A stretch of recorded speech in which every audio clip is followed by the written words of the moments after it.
انا وحدي اعيش واقوي قلبي اللي اتأثر.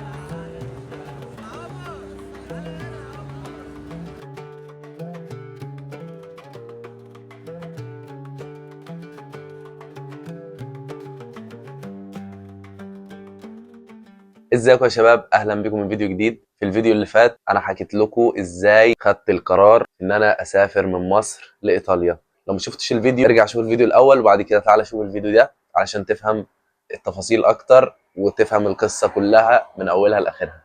وصلنا لاخر نقطة في مصر، اخر حتة فيها شبكة واخر حتة فيها امل، وقدامنا الصحراء. كانت رملة وجبال، لا كانت اختبار حقيقي، اختبار للإرادة واختبار للخوف واختبار للنجاة كمان. أحاول على قد ما أقدر أحكي لكم التفاصيل كلها.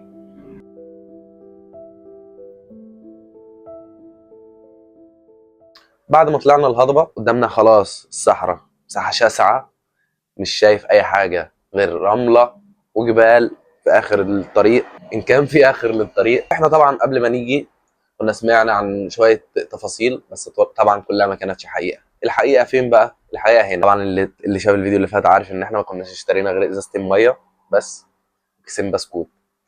طبعا كنا كلنا منهم اول ما طلعنا على الهضبة في الراحة الخمس دقايق اللي استريحناهم، كلنا كيس بسكوت. لان احنا برضه طبعا يعني كنا بنحاول على قد ما نقدر ان احنا نتعايش مع الوضع، ونحاول على قد ما نقدر بس في ان احنا نعدي. يعني احنا خمسة ها، ف يعني كويس. اتفضل معانا نص ازازة مية وحوالي كيس بسكوت او كيس الا شويه كمان. بدانا نتحرك، الشمس بدات تغرب، وقال لك يلا هنتحرك في طريقنا لليبيا. قبل ما نبدا نتحرك واحنا في اخر نقطه فيها شبكه لسه، واحد من اللي هم بيسموهم دليل جاله مكالمه، جه من حيث لا نعلم. الخمسه المهندسين فين؟ الخمسه المهندسين فين؟ احنا قلنا في نصيبه ان هو يعرف اصلا ان احنا مهندسين، وان يجي لنا مكالمه بتسال علينا واحنا في النقطه دي. احنا خلاص يعني احنا في الضياع خلاص كده. محدش فاهم طبعا ليه. احنا كنا جايين تبع واحد، الشخص اللي احنا كنا رايحين تبعه في ان هو هيوصلنا لايطاليا ده كان شخص ليبي. يعني اللي هو حرك اللي وصلنا لحد النقطه دي كان شخص ليبي تقريبا، يعني علاقاته او كده ما نفهمش. المهم يعني ان هو كان شخص ليبي في الاساس، وهيستلمنا بقى. يعني احنا المفروض كنا هنقابله لسه لما نروح في ليبيا. المكالمه دي جت، الخمسه المهندسين فين؟ الخمسه المهندسين فين؟ احنا هو قال فين حمد؟ فقلت له انا اهو. لا كده كده لا مفر ولا نجاه، فاهم؟ انا موجود، المكالمه دي عشان. فانا اتكلمت ايوه معاك كذا كذا. الشخص ده يعني احنا هنرمز له في القصه بتاعتنا ان هو ابو دراع. تمام، ابو دراع ده كلمنا الجماعه عندكم في البلد قلبين الدنيا وبتاع ومش عارف ايه. ده كان شخص من المنطقه عندنا بيسفر برضه لليبيا او كده. ف يعني هم كانوا ما يعرفوش طبعا احنا رايحين تبع مين او احنا عملنا ايه او احنا عملنا فين، بس بما ان احنا موبايلاتنا مقفوله من اليوم اللي قبله ومحدش عارف احنا رحنا فين. فاصحابنا اللي كانوا قاعدين معانا على القهوه طبعا لما رجعوا بقى من الجامعه للبلد وكده قالوا لهم يعني لقوا الموضوع بجد وان احنا ما رجعناش. وبعدين الجماعه عندنا بداوا يسالوا كده، وبعدين بداوا يجمعوا الخيوط ببعضها ولقونا ان احنا كلنا كنا مع بعض. فقالوا لهم اخر حاجه كانوا بيتكلموا عليها وهم قاعدين على القهوه ان هم هيسافروا لايطاليا وكده. فهم يعني قالوا يبقى هم اكيد سافروا تبع الشخص ده. فكلموا الشخص اللي هو ابو دراع ده وقالوا له ولادنا وكده مسافرين واحنا عايزينهم يرجعوا مش عايزينهم يسافروا كده. طبعا هو مندوب تاني بس يعني هم كلموه يعني، والمهم ان هو ايه عرف يوصل لنا.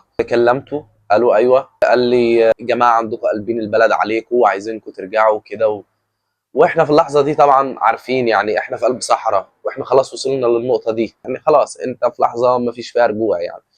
فاحنا قررنا، بصينا لبعض كده وبعدين قلنا لا مش هنرجع يعني، ما خلاص ما عادش فيها رجوع. فقلت له انا مش هنرجع يعني، لا مش هنرجع، احنا مش عايزين نرجع، احنا اللي واخدين القرار واحنا مش عايزين نرجع.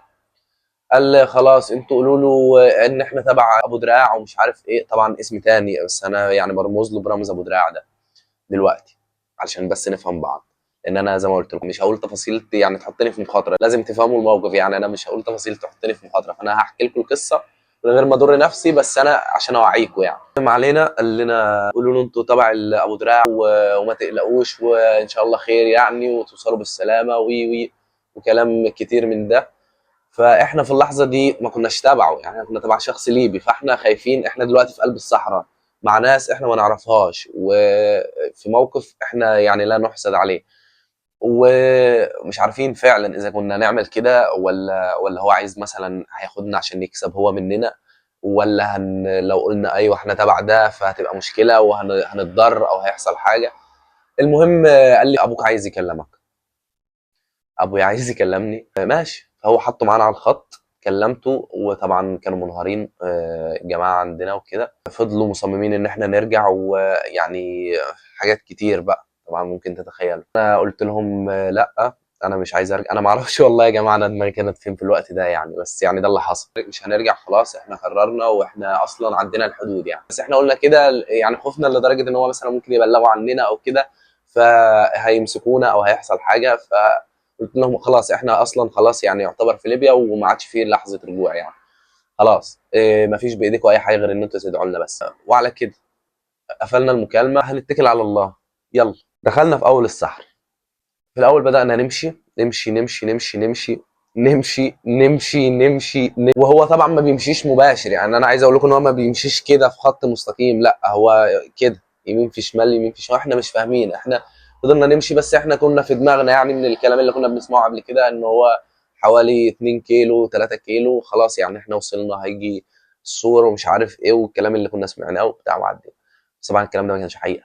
في الاول كنا لسه طبعا فينا الحماس بقى وخلاص يعني هنوصل ليبيا وهنرتاح بقى. ان الحياه ما كانتش كده. فضلنا ماشيين لحد ما خلاص يعني جبنا اخرنا. احنا طبعا كان معانا شنط فيها هدوم وكان معانا ازازه الميه، وكان معانا كيس البسكوت لان احنا الخمسه، نص ازازه ميه وكيس بسكوت، وكان معانا شنط الجامعه كنا حاطين فيها جاكيت وتيشيرتين وبنطلون ومعرفش ايه وحاجات كده يعني، اللي هو اللي لقيناه كنا جبنا الدولاب كله قسمنا علينا في الشنط وبعدين مشينا اتحركنا. الوزن بدا يعني بدا بقى يبقى وزن بقى. هو طبعا كان الشنط خفيفه بس وانت بتمشي مشينا كتير قوي، وبعد كده جرينا بدأنا نجري. هو بيسرع يعني، هو تحس الدليل اللي ماشي قدامنا ده طرزان يعني ما بيقفش. عايز اقول لكم ان هو عيل صغير.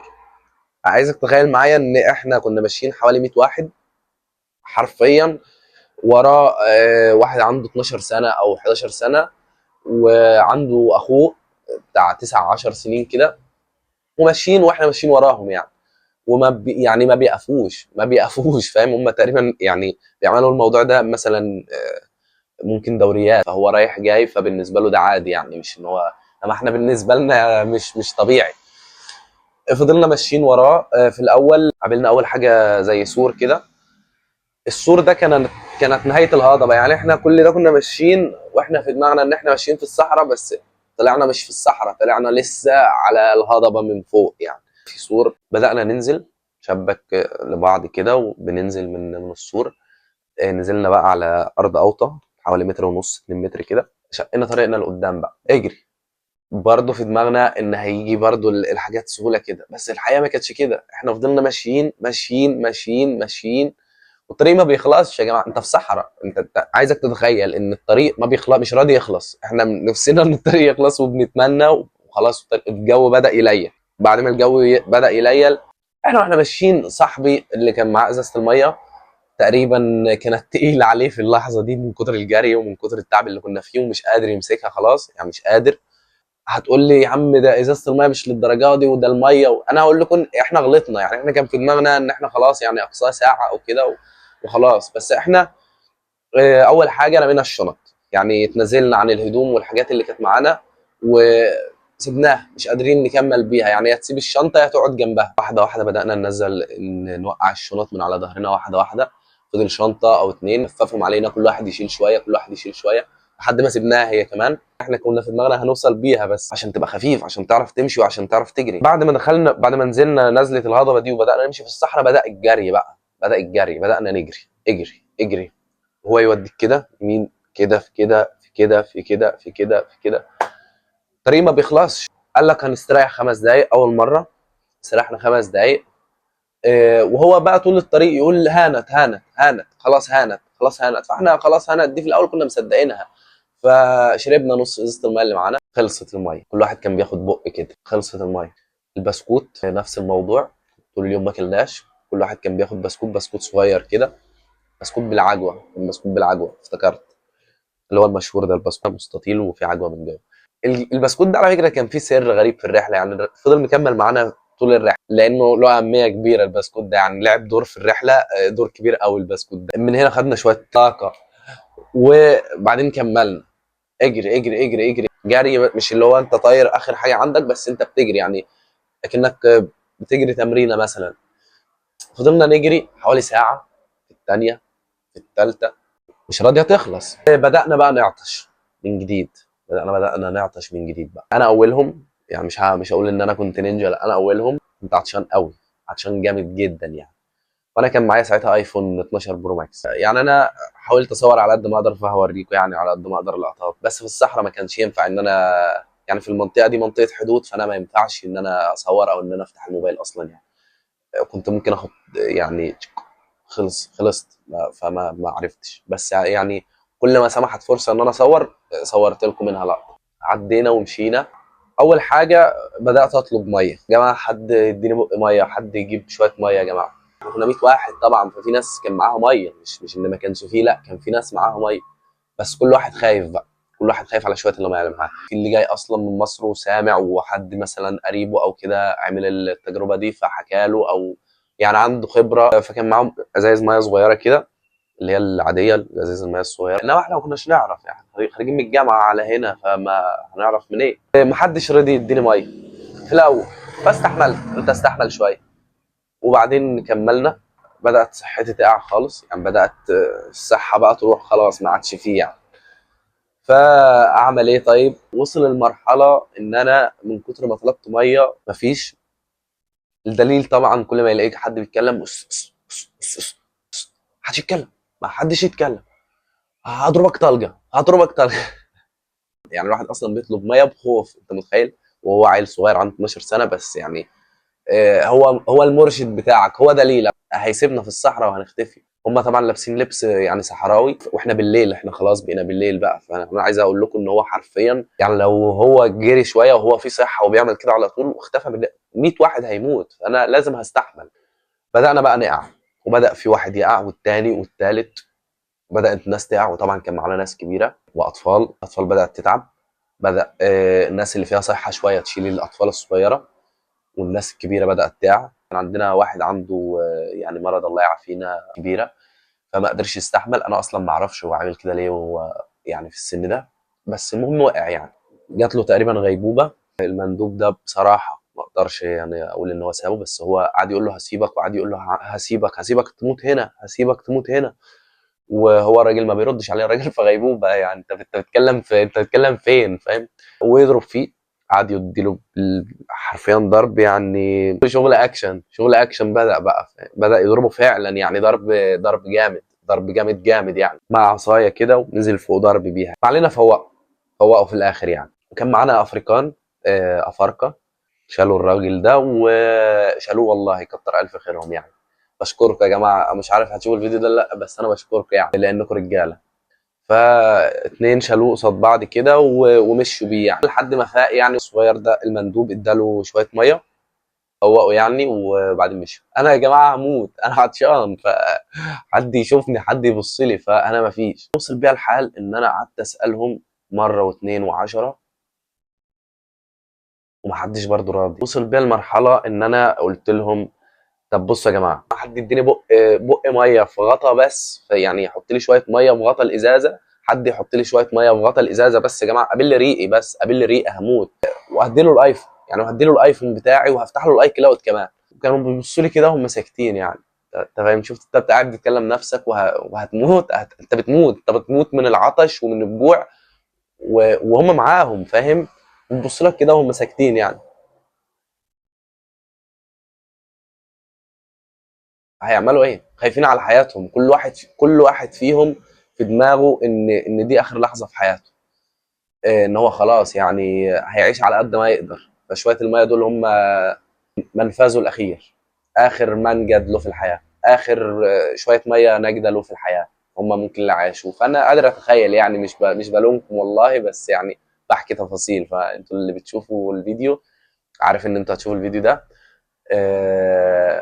بما اننا عشنا مع بعض رحله، فانتوا اكيد هتشوفوا الفيديو ده وهتعرفوا ان انا قصدي عليكم يعني. بس انا والله مش بلومكم، انا يعني بقول لكم بس ان انا يعني بعد الوقت ده كله انا قادر افهم ان انتوا كنتوا حياتكم، كل واحد بيختار حياته طبعا.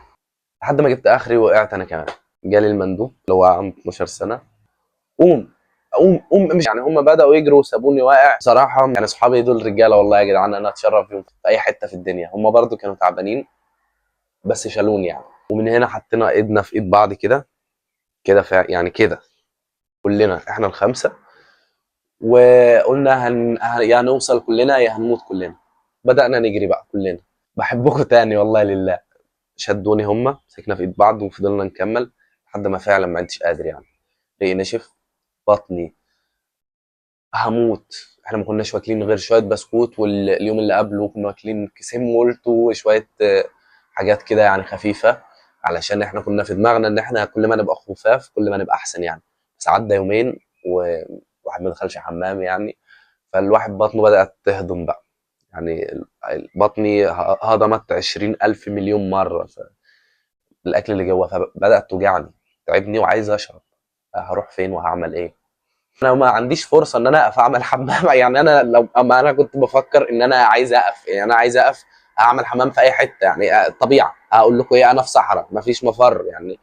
انا على فكره مش عايز انزل للناس اللي كانوا معايا وبيتفرجوا على الفيديو ما يقولوش هو جه الحته دي وعداها. مش هعدي اي حاجه، انا هحكي لكم التفاصيل فعلا زي ما هي. علشان كده انا ما تستكترش اللايك والسبسكرايب لو عجبك الفيديو في اخر في اخر الفيديو يعني. لايك وسبسكرايب مش هيأثروا في حاجه يعني. لو عجبك الفيديو سيبهم لي في اخر الفيديو. إيه، انا فضلت اطلب بقى يا جماعه عايز شويه ميه، عايز شويه ميه، لحد ما رحت قعدت مكاني وانا خلاص انا هموت. ده لحظه استسلام بصراحه، فاهم اللي هو انا خلاص استسلمت. روح انت. هو يقول لي هسيبك وانا ارد عليه بكل برود، سيبني. نزل فوقي ضرب ضرب. تخيل ان انت بقى قاعد شايف نفسك مهندس و...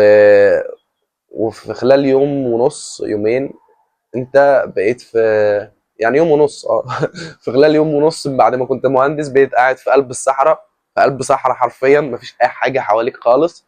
انت و100 بني ادم وعيل صغير نازل فوقك ضرب من اللي هو ضرب الاكشن حرفيا، وانت مش قادر تعمل له حاجه، مش قادر تقول له حاجه. وكل اللي واقفين محدش بيتكلم يعني، وما بينهم صحابي انا اسف بس يعني احنا في موقف حياه وموت يعني. ما هو انا لو عملت معاه حاجه ولا مثلا اذيته احنا 100 هنتاذي، انما انا ما فيش قدامي غير كده. سيبني وامشي. قلت لهم سيبوني وامشوا، سيبوني. صحابي يشدوا في يلا يلا يا حمد بس هتعدي، يلا يا حمد بس هتعدي، يلا بس هنشيلك. وانا خلاص يا جماعه ما عدتش قادر يعني، ما عدتش قادر، جسمي ما عادش قادر يتحرك، عايز شويه ميه. جالي بعد الضرب ده كله لاني مستسلم اخر استسلام يعني، ما فيش مني يعني ما فيش داعي للمحاولات. انا كده كده خلاص انا قاعد بقى. فانت عايز ايه؟ قلت له عايز بق ميه، عايز بق ميه بس، ويعني بق ميه بس، عايز بق ميه مش اكتر، بق ميه واعمل حمام. قال لي ماشي. وراح جاي فاتح الازازه بتاعته الصغيره اللي هي معاه، اللي هو اصلا ما فتحهاش لسه ولا شاف يعني ما شربش ميه، ومش يديني مثلا اشرب منها او يقول لي اشرب بق او كده ويعمل لا. عايزكم تتخيلوا ان انا كنت قاعد على الارض على ركبي وبيدلق الميه كده، بيدلق لي الميه كده، وانا اشرب بقى كده وهو يعمل كده يعني. الميه اللي وقعت على الارض اكتر من اللي انا شربتها. انا يعني طب شربني، ما تشربني، شربني بدل ما ترمي الميه يعني. لا اله الا الله، لا اله الا الله. المهم علينا يعني، نزل في بقي شويه ميه يكفوني شويه يا دوب بلت ريقي وكده. واداني قال لي دقيقه بالظبط معاك، دقيقه. وطبعا استغلوها الباقيين كلهم في ان هم يستريحوا. طبعا الراحه هم كنا بنستنى يعني، يقول لك راحه 5 دقائق، مش بنقف كده مستنيين 5 دقائق لا، كله على بطنه، كله ينام على بطنه كده. وانا خدت بعضي في جامع، خلصت حاجتي ورجعت ويلا نتحرك. هنا رجعت للصحه شويه بقى، بدانا نجري، اجري اجري.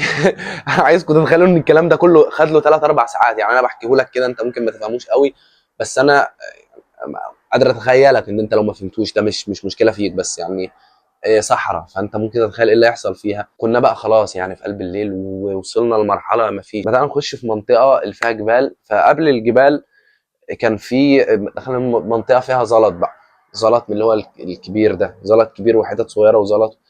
وبدأنا نمشي فيها، وطلعنا جبل، اطلع جبل وانزل، وامشي شويه مش كتير، اطلع جبل تاني وانزل جبل بقى من اللي هم مش عارف اسمه جبل ولا اسمه ايه، بس هو يعني جبل، بس مش اللي هو مش زي اللي ورايا ده، لا يعني جبل اقل شويه، كله كده يعني، كله زلط وحجاره متكسرين وكده. فعايز اقول لكم ان انا كنت لابس كوتشي بالانسياجا، كوتشي من اللي هو الكوتشي اسمه كوتشي شراب، النعل اتاكل، ما كانش فيه نعل يعني، النعل خلاص فعلا اتاكل النعل، بقى الشراب بس على وشي، وانا مش عايز اقلعه عشان الجو ساقع، هو مدفيني، بس انا الحقيقه ماشي على رجلي يعني. واحد من صحابي واحنا ماشيين الكوتشي بتاعه النعل بتاعه طار برضه، فمع المشي ضافر صبعه الكبير طار هو كمان. كان الموضوع صعب، بدأ المشي يعرج هو كمان، فبدأنا نسنده كلنا وشادين في بعض احنا الخمسه، ما حرفيا يعني عايز اقول لكم ان احنا ممكن ما سيبناش ايد بعض لحظه، غير لما رحت بس ايه يعني مع نفسي كده دقيقه. غير كده ما سيبناش بعض، فضلنا ماسكين في ايد بعض كده لحد ما وصلنا جوه ليبيا. وفضلنا مكملين بقى واحنا ماشيين، احنا مش عارفين اذا كنا هنوصل ولا لا. بدأ الواحد من كتر ان هو عمال بيمشي في صحراء ما فيش حواليك اي حاجه، انت بالليل فاهم يعني، انت بالليل ما فيش اي حاجه جديده، مفيش اي حاجه جديده. كان ظاهر نقطه بسيطه خالص، يعني تقريبا نور مثلا برج او حاجه في مدينه بعيد خالص يعني، بس كان باين ان في نقطه زي نقطه فلاش بس بعيد قوي. فاحنا اوقات كنا ماشيين باتجاهها، وبعدين نقول خلاص يعني هانت النقطه، بتكبر شويه خلاص دي النقطه اللي هنوصل عندها، فمشينا ناحيتها نمشي خلاص هانت هانت هانت. وبعد كده هو يروح واقف، الولد كان بيقف ويروح عامل الدليل ده كان بيقف، وبعد كده يرسم يعني يعمل شويه رسومات كده في الرمل وبتاع. بعد كده نلاقي غيرنا اتجاهنا، يعني احنا خلاص مشينا 20 كيلو في قلب الضلمه انا مقاسات ووقت ما اعرفش بصراحه يعني، كل اللي اعرفه ان احنا كنا في الضلمه بس. الساعه كام، احنا فين، مشينا كام، ما فيش، انت مشيت لحد ما حرفيا بدأ بقى اللي يسيطر على الدماغ في اللحظه دي الاستسلام بس، وان احنا خلاص موتنا هنا. ففضل كله بدأ يعني، مش كله بدأ يردد مع بعضه، بس انا يعني انا ما بيني وبين صحابي، واحنا كنا كل واحد فينا يقول ايه احنا خلاص هنموت، احنا خلاص ما يعني خلاص هنموت هنا. فاستشهدوا، كنا بنستشهد طول الطريق وخلاص احنا هنموت بقى. بس يعني هنكمل. فكانوا احنا احسن حاجه فينا ان احنا كنا واخدين القرار كلنا ان احنا هنموت كلنا، يا هنقف كلنا، وراي الاغلبيه فينا هو اللي بيمشي. واحسن حاجه كمان ان احنا كنا خمسه، فكان دايما في راي اغلبيه، كان دايما كان في ثلاثه منا بيجمعوا ان احنا هنكمل، فكنا بنكمل. بعد كده فضلنا نشيل في بعض في النقطه اللي قلت لكم عليها، فضلنا نمشي ناحيتها شويه، مفيش، مش راضيه تظبط.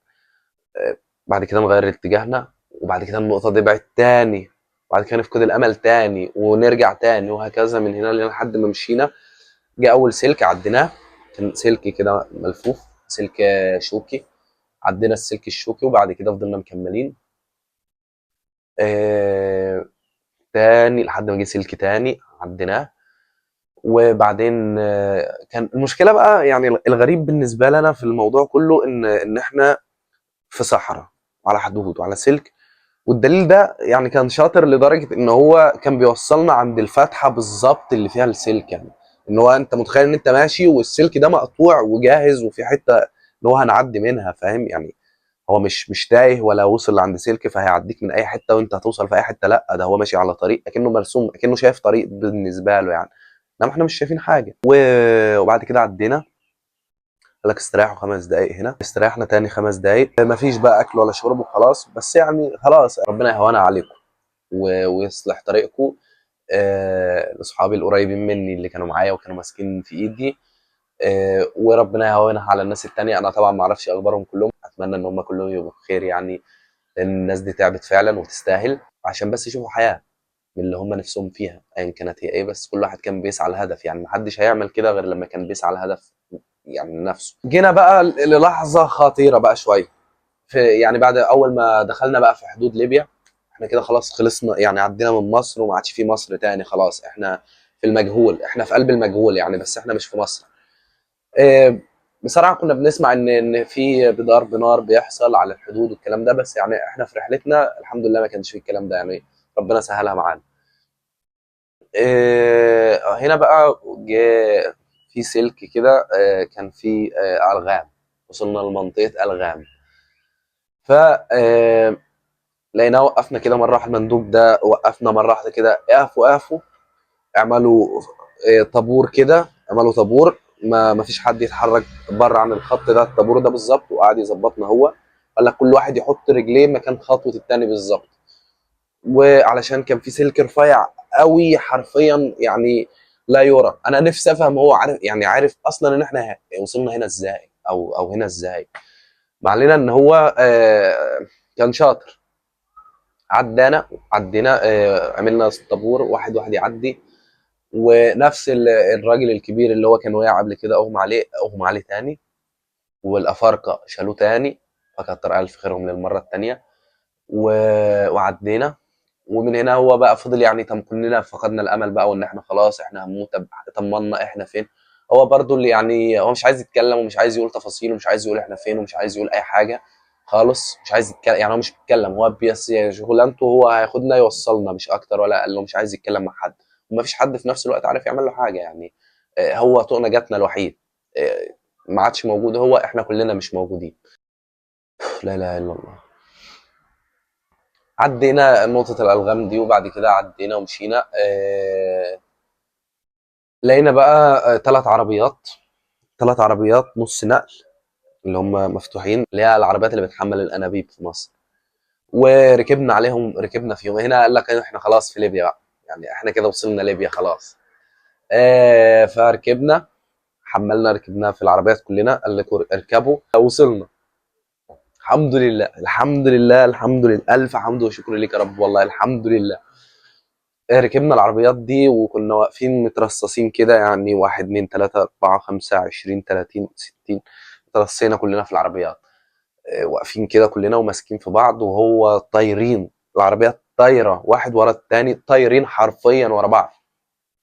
شفت كأنك في فيلم أكشن وصحراء وعمم ملفوفة وشغل أكشن كده، شغل يعني دراما خالص، شغل دراما خالص. انت ممكن اصلا وانت بتتفرج عليا دلوقتي ما تصدقنيش، تقول ده ايه الشغل الخيال ده، بس انا هقول لك والله ان ده اللي حصل بالحرف الواحد. وانا اكيد مش هعمل الفيديو ده وانا هحكي لك قصتي وهي متفبركه يعني، انا متاكد 100% ان دي الحقيقه، اكتر اقل من كده او ازيد من كده لا، هو ده الحقيقه. ما علينا. اتحملنا زي الانابيب ومشينا. دخلوا بينا في ليبيا بقى. وصلنا اول حته مخزن، اول حاجه وصلنا لها مخزن، كان بيت من دور واحد، يعني هو مخزن، هو تقريبا معمول لي كده اصلا، بس مش بيت يعني، هو اوضه وفيها حمام، وحتى من غير باب الحمام بتاعه. وصلنا كلنا عايزين نشرب ميه، كان في خرطوم اللي هو بيسقوا بيه الزرع، هو ما كانش فيه زرع بس يعني هو خرطوم كده. اول ما دخلت وشفت الخرطوم رحت على هناك وهم بيتكلموا وبتاع، وشربت. فهو في الوقت ده حسسني ان انا زي ما اكون عملت جريمه يعني انت ازاي تشرب؟ الحمد لله انها عدت على خير يعني. انا اسف والله، انا اسف، انا آسف. هو نزل زعيق وبتاع وسب دين وشتيمه وكلام يعني، يستغفر كلام تقيل يعني. بس انت في موقف خوف، فانت في موقف لا تحصل عليه، فاهم انت حياتك يعني هتعمل ايه؟ قول لي انت، لو انت هتعمل ايه، لو انت كنت هتعمل غير كده سيب لي في التعليقات يعني، عرفني، قول لي ان انت شجاع لدرجه ان انت كنت هترد مثلا عليه، او هتقول له حاجه مش هتعجبه، انت في بلد تانية ولسه واصل من حاجه زي كده، وانت حياتك في ايده، حياتك في ايده بجد يعني. الحياه طبعا بيد ربنا، بس في اللحظه دي يعني هو ممكن يبقى السر في التنفيذ او سبب تنفيذ ان هو ياخد حياتك. بس فهديت بقى انا شويه، شربت شويه ميه. هو بقى واحنا واقفين في الجنينه كان في حوش كده، واقفين بقى عندهم شويه عربيات بتوع ليبيا دول ما لهمش حل يعني، عربيات بتطير يعني، سيبك انت من اللي انت بتسمعه عن ليبيا واللي انا حكيته لك ده، بس عندهم شويه عربيات يعني لو محبين العربيات ما فيش بعد كده. جه قال لك ايه، اقفوا بقى. وقفنا، قال لك اقفوا طابور. عايز اقول لكم ان المندوب دخل سلم عليه وبتاع، وازيك ومش عارف ايه، والحمد لله على السلامه وكده. هما طبعا بيتكلموا بالليبي، يعني تخيلوا اللهجه. وسلموا على بعض ومش عارف ايه وكده وهو مشي. مش ان هو قعد ولا استريح، لا هو شرب شويه ميه وخد بعضه ومشي، رجع تاني. يعني هيرجع بقى يتمشى هو تاني يرجع بيتهم في مصر. احنا بنموت حرفيا وهو واخدها تمشيه يرجع بيتهم تاني في مصر. وقف بقى، وقفنا طابور، وقال لك ايه اللي معاه حاجه يطلعها، اللي معاه فلوس يجيبها، اي حد معاه فلوس مصري او اي فلوس يجيبها، اللي معاه فلوس يجيبها، اللي معاه دولارات يجيبها، اللي معاه يورو يجيبه، وانتوا مش هينفع تتحركوا من هنا وانتوا معاكم اي حاجه. اي حاجه كان بياخدها. موبايلات لا. انا نفسي افهم في السر، انه يعني بصراحه في رحلتي ما طمعوش في موبايلات. يعني انا كنت دايما اسمع ان هم ياخدوا موبايلات، بس انا في رحلتي ما طمعوش في موبايلات. يعني عملنا صف كده وبدا يقلبنا بقى واحد واحد. احنا طبعا كنا منفضين، يعني ما كانش فيه ربع جنيه. زي ما قلت لكم في الفيديو اللي فات ان كان في استغلال في ان كل واحد كان بيسلمنا للتاني كان عايز فلوس. فضل ده مكمل معانا لحد اخر لحظه. المصري اللي هو اخر واحد وصلنا للعربيات بتوع الليبيين، آه، كان برضه واخد مننا فلوس حتى لو جه معانا جوه. بس هو قبل ما ننزل نركب العربيات خد من اللي واقفين كلهم كل الفلوس. وما كانش حد بيقول لا، ما كانش حد يقدر يقول لا اصلا. يعني اي حد كان معاه حاجه بيدفع خلاص. عايز اوصل، عايز اسافر. عايز اشوف الحلم اللي انا رايح له. فانت مستعد تضحي، انت ضحيت بحياتك، اضحي باي حاجه مش فارقه فلوس. فما كانش معانا فلوس يعني. بس كان في ناس، عايز اقول لكم ان لحد اللحظه دي كان في ناس لسه معاها فلوس، وناس كانت قادره تخبي فلوسها لدرجه ان هم كان معاهم فلوس يدفعوا. فضلوا يدفعوا. يعني ما زعلوش حد دول. الناس دي ما زعلتش حد حرفيا. احنا كنا على الجنط. فلقينا كنا ما فيش خالص. الكوتشات، احنا رجلينا كانت عملت ريحه لا تحسد عليها. فقلعت الشراب اللي كان في رجلي ده واترمى. بقيت حافي بقى. من هنا بقيت حافي. انا فضلت مكمل رحلتي. من هنا بقيت حافي. ما عنديش كوتش. مش انا بس، يعني تهيألي واحد بس فينا اللي كان الكوتش بتاعه فضل مكمل. فضل مكمل لاخر نفس، لاخر نفس، لحد ما وصلنا ايطاليا رماه. وهو احنا بقى واقفين بيقول لنا ازاي معكوش فلوس وبتاع ولازم ومش عارف ايه. فهو بيفتش مش مصدق. هو بيفتشنا مش مصدق ان احنا مش معانا فلوس. فطلعوا المحفظه، طلع فضي جيوبك. فاحنا بنطلع الجيوب كده. خد محفظه حد فينا وبعدين بيبص في الكارنيه. كان معانا كارنيه الجامعه كان معانا كارنيه الجامعه في المحفظه. فبص في المحفظه كده ولقى كليه الهندسه وبتاع. فانتوا مهندسين وعايزين تسافروا بحر؟ انتوا بتعملوا ايه هنا؟ انتوا ايه اللي جابكم هنا؟ انتوا عايزين ترموا نفسكم في البحر؟ انتوا ما عندكوش دماغ؟ انتوا ما يعني انتوا ازاي تعملوا كده وبتاع؟ عايز تروح تسافر في البحر؟ مفكر ان انت هتوصل اوروبا؟ عارف، انا هبشرك بيها من دلوقتي. انت هتروح وهتركب المركب، وانت في قلب المركب هتقعد تعيط وتقول ياما بغرق، ياما الحقيني ياما، ويعمل كده بالظبط. الراجل ده المثال يعني للراجل الشرير اللي في القصه. وعايز اقول لكم ان هو كان لابس يعني زي بالطو كده وطاقيه اللي هم بتاعت الخواجات، او اللي هو بيجي في الافلام دايما الناس الشريره اللي هو بتوع المافيا بقى. إيه كان لابس كده. ياما بغرق، ياما الحقيني ياما. ودخلنا جوه. بدأوا بقى نعمل دور على الحمام كمان، نخش الحمام. وبعدين قعدنا نص ساعة بقى.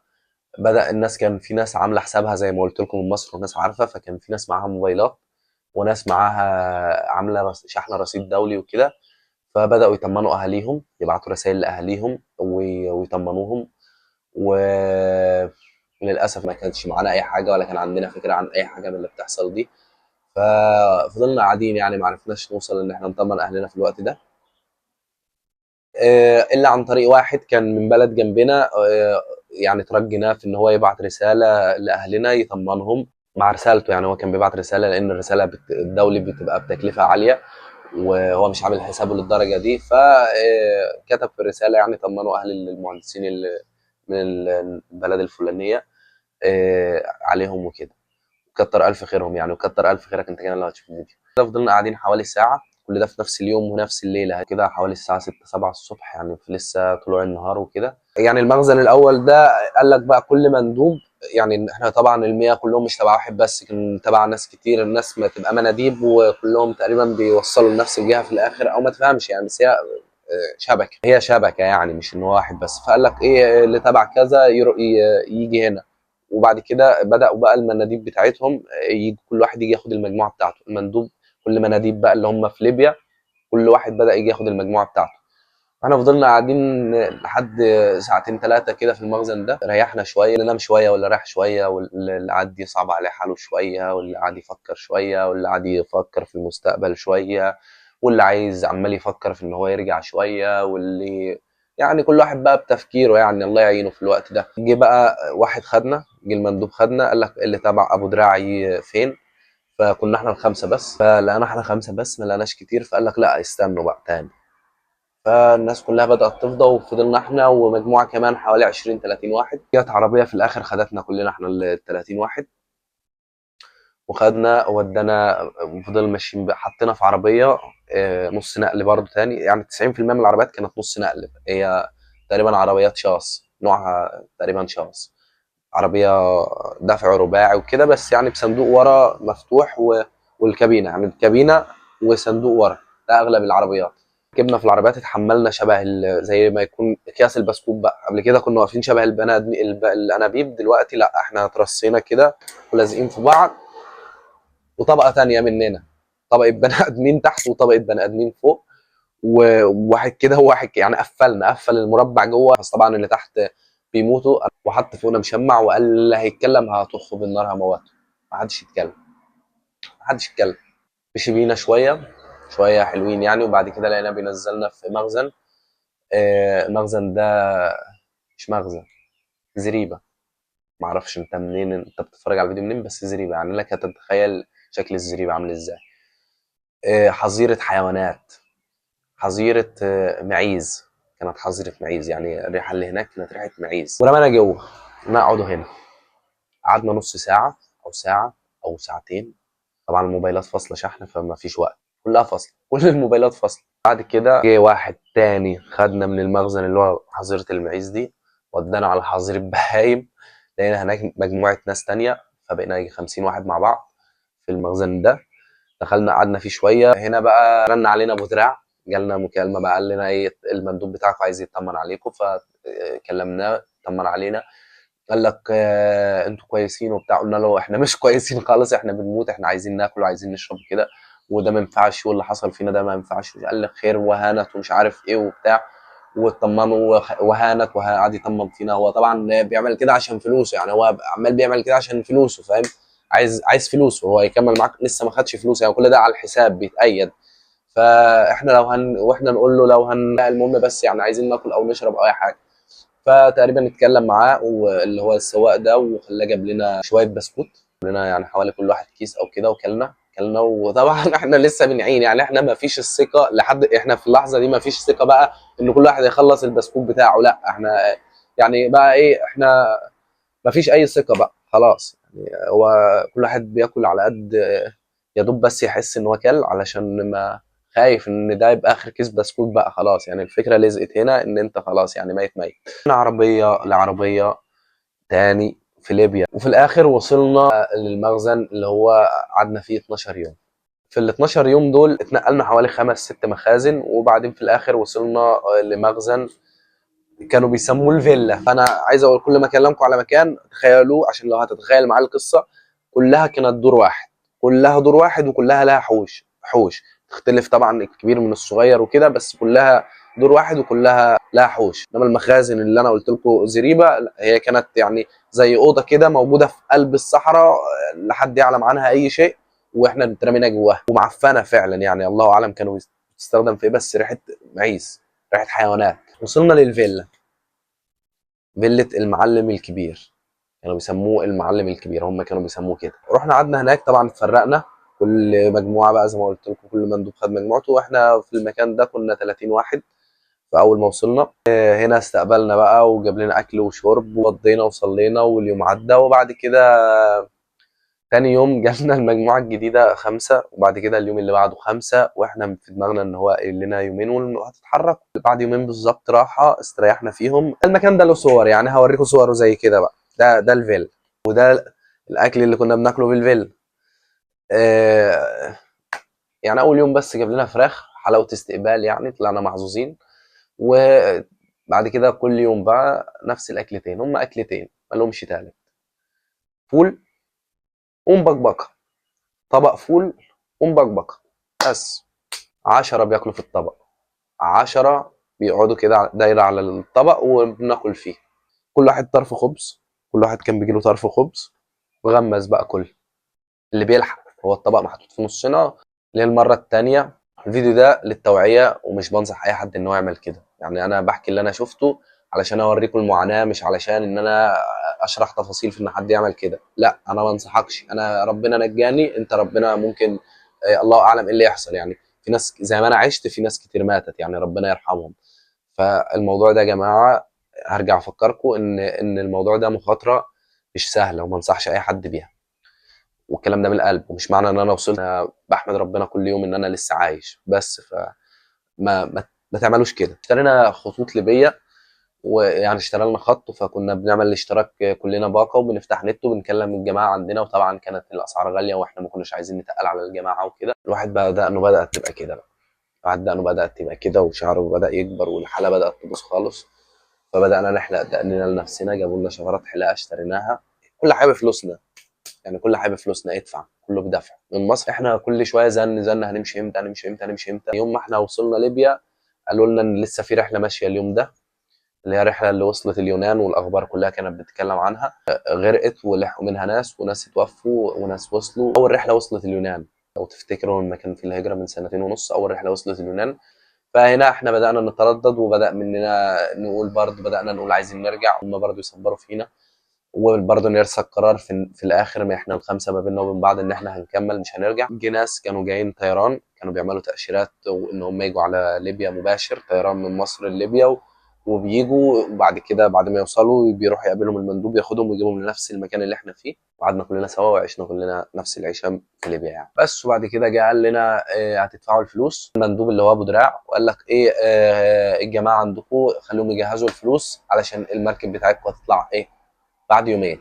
فاللي هيدفع هيركب، واللي مش هيدفع هيدنه قاعد، والفاتوره بتاعته هتزيد بسبب يعني الاكل والشرب ده بيتحسبوا. فاحنا كلمنا الجماعه وبداوا يجهزوا الفلوس، بس الله اعلم يعني اتصرفوا منها فين. في اللي كان بيبيع ارض، وفي اللي كان بيستلف، وفي اللي كان بيعمل قرض، واللي كان بيتدين لان شايف ان حياته ابنه في خطر يعني. واحنا اسفين ليكم، احنا اسفين ليكم طبعا ان احنا وصلناكم لمرحله زي كده، او احنا اضطريناكم ان انتوا تعملوا حاجه زي كده. بس الحمد لله ان احنا في الاخر ربنا نجانا يعني، وكل تعبنا ما راحش على الفاضي. جهزوا الفلوس، واحنا طبعا بعد كده كلمنا الجماعه وحكوا لنا ايه اللي حاصل يعني. وعرفنا ان واحد راح لهم نزل لهم البلد على اول مثلا البلد، او بيتفقوا على نقطه بيتقابلوا فيها، وراحوا قابلوه ادوا له فلوسنا احنا الخمسه على بعض كلها. ويعني كانوا ساعتها ما يعادل رقم مش شويه يعني، الرقم مبلغ كبير يعني. وبعد كده جالنا المكالمه على طول من ابو دراع، قال لنا فلوسك وصلت مظبوطه تمام.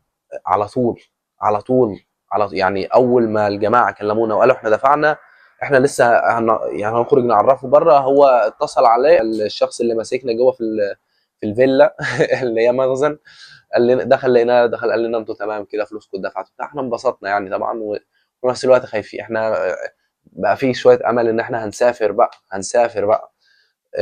وفي نفس الوقت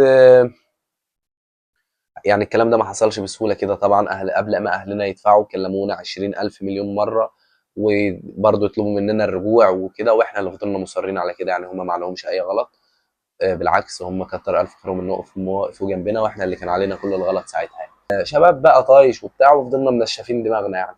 وهم مش عايزين حياة ولادهم تبقى في خطر، فأي حاجة شايفين إن هي ممكن تنجدهم هيعملوها. ده اللي حصل فعلا. عايز اقول لكم ان اول ليله نمناها في المكان ده حصل ضرب نار الساعه 3 بالليل كده، ضرب نار ضرب نار بطريقه يعني غبيه، كاننا دخلنا في حرب. فانا قمت اتفزعت، صحيت صحابي ولا هموت يا ولا هموت هيموتونا. واهدى بس اهدى بس، في هو عايز اتصل على اهلي وبتاع واقول لهم ان انا لو مت سامحوني وبتاع. اصحابي هدوا فيا اهدى بس اهدى مفيش حاجه وبتاع. وبعدين عدينا يعني وعدت الليل. بعد كده بقى كل يوم بقى الضرب ده شغال يعني. طلعوا بينشلوا بره، بيتدربوا بره على يعني، حاطين هدف قدامهم وبيتدربوا هم على ضرب نار بره. فلك ان تتخيل ان انت عايش كل ده يوم بقى، في كل يوم عايش ده بقى. بعد ما كانوا يومين بقوا 12 يوم، واحنا برضه مصممين ان احنا هنسافر وان احنا هنكمل. ما تعملوش كده. بعد ال 12 يوم كده جم في لحظه كده انا تعبت. كان في ناس بتشرب سجاير، الناس اللي كانت بتشرب سجاير دي كانوا بيدخنوا عادي جوه، ما ينفعش تخرج بره، فانت قاعد في تدخين طول الوقت. حرفيا تعبت جامد وكنت بموت. طلبت منهم ان هم يجيبوا لي برشام، جابوا لي اي برشامه كانت موجوده عندهم ان هو يعني تهدينا او مسكنات او كده، بس ما للاسف ما كانتش جايبه نتيجه، فكنت بموت بقى تعبان يعني وبلغم وبتاع وقاعد ما فيش اي حيل. وفي اللحظه دي يدخل علينا واحد كله يتطلق يسلم موبايلاته علشان هتتحركوا. طب والموبايلات هناخدها ولا مش هناخدها؟ قال لك هتاخدوها على المركب. قلنا له بعد اذنك طب ايه نص ساعه هنعمل المكالمه الاخيره لاهلنا هنطمنهم وبتاع، بس مش هنعرف. قال لك ما حدش يعرف حد ان هو يسافر. قلنا ما تقلقش مش هنعرف حد وكده، بس طبعا عرفناهم يعني. فكلمنا طمنا اهالينا وكده ان احنا هنمشي وبتاع وادعوا لنا وربنا يسهل طريقنا والكلام ده كله. والله ما وصلنا غير بدعائهم فعلا. فاللي عنده اب او امه ربنا يخليهم له، واللي متوفي ربنا يرحم اهله ويراعي ربنا ويدعي لهم، هم يعني دعواتهم تفرق. انا اصحابي بقى بيقولوا لي هل انت موبايلك هتهبلت وهتسلمه ومش عارف ايه وكده. فانا فعلا كنت متردد يعني في ان انا اسيب لهم الموبايل بتاعي، يعني ايفون 12 برو ماكس، وكان لسه جديد حاجه جديده وبتاع ودافع فيه مبلغ وكده. فكانت مشكله. ساعتها كلمت ابويا يعني وقلت له اخر حاجه وانا بكلمه، قلت له والله الامر بيقول كذا كذا وانا هسيب لهم الموبايل وما اعرفش هاخده تاني ولا امتى، وما اعرفش اكلمك تاني او امتى بس انا بفكر يعني عين الموبايل او اخبيه او اي حاجه. فقال لي كلمه انا مش هنساها، قال لي يا ابني انت مش عارف انت هتعيش ولا هتموت يا ابني، فحرام عليك اللي انت بتعمله ده. يا ابويا انا بكلمك علشان تنصحني او كده. او اللي عملي قال لي الفلوس اللي تهين كرامتك تحت رجلك، سيبه لهم، ما تحطش نفسك في خطر ان انت ممكن تعينه او كده فيعملوا لك مشكله، او ان هو ياثر عليك بعد كده، او ان هو يعملوا لك مشكله او كده. قلت له ماشي. اديت لهم الموبايل. كان هو طبعا قاعد بيلم الموبايلات وبيلزق بيكتب عليها اسامي كل واحد اسمه كده وبيرصهم كده. كانوا كميه موبايلات رهيبه يعني. احنا في اخر ال 12 يوم ده كنا وصلنا ان احنا بقينا حوالي 100 واحد يعني. و... واتحملنا في عربيات تاني زي الانابيب تاني. المفروض بقى هنتنقل على مخزن البحر. مخزن البحر دي كلمة يعني أي حد سافر بالطريق ده هو يعرف يعني إيه مخزن بحر. فده لوحده موضوع تاني وقصة كبيرة تانية. ومن هنا هنتحرك بعدها على المركب، احكي لكم قصة المركب وازاي وصلنا وكل حاجة. لحد هنا حاسس ان انا طولت عليكم، استنوني في الجزء اللي بعد كده هكمل لكم الحكاية، لسه ما خلصتش ولسه في تفاصيل اهم. لحد هنا انا حاسس ان انا طولت عليكم، فهحكي لكم باقي الحكاية في الفيديو الجاي. عشان مش عايز ان الفيديو يبقى مطول عليكم، مش عايز ابقى رخم وتقيل عليكم في فيديو واحد. فلو عجبك القصة لحد هنا وحكايتي فما تنساش تعمل لايك وسبسكرايب وتفعل زر الجرس علشان لما انزل الفيديو الجاي يجي لك اشعار فتشوف الفيديو وتكمل معايا رحلتي. اتمنى ان انا لحد دلوقتي اكون عرفت اوصل لكم حجم المعاناة اللي احنا عشناها لحد اللحظة دي، وكملوا معايا الفيديوهات الجاية. وانت قول لي رأيك اذا كانت دي معاناة ولا اذا كنت انت لو مكاني هتعمل كده، ولو انت شايف ان الموضوع سهل وانا مصعبه، او بعد حتى ما انا حكيت لسه سهل بالنسبه لك. ومستني رايكم في التعليقات. ولو عندك سؤال سيبهولي وهرد طبعا على اسئلتكم كلها. واشكركم على المشاهده لحد دلوقتي. اشوفكم الفيديو الجاي. مع السلامه.